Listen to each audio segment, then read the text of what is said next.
Let's talk about the differences between the IaaS, PaaS, and SaaS.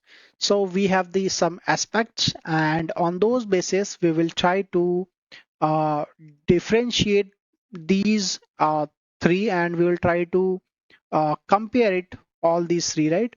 The first one is control. When we talk about the control aspect, the maximum control over cloud resources is the IaaS, obviously, because here you have to maintain each and everything. You have to maintain the physical security. You have to maintain the, maintain the hardware.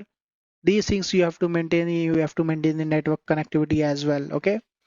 PaaS is something which is middle ground, which we have already discussed, and along with these IaaS, it has uh, it has some other things like these development tools, operating system. These things they have to also maintain. Okay.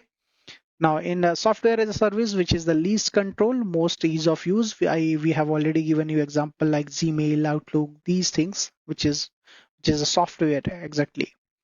Now, the cloud provider role, which is manages hardware, okay, manages OS and development tools, manages everything except data, devices, and access.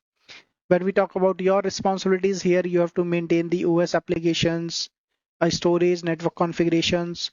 In the platform as a service, you have to maintain the application development and deployment, whereas in SaaS, you have to just give your inputs, devices management, and user access control to whom you have to give the access, to whom you don't have to give the access. This is only you can decide in the software as a service.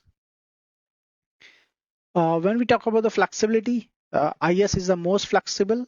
Whatever you want, you can change it. Okay. PaaS is the moderate, and SaaS, obviously, you just got to know you have one of the software. What you will do, you have to just give your inputs. So it is the very least flexible.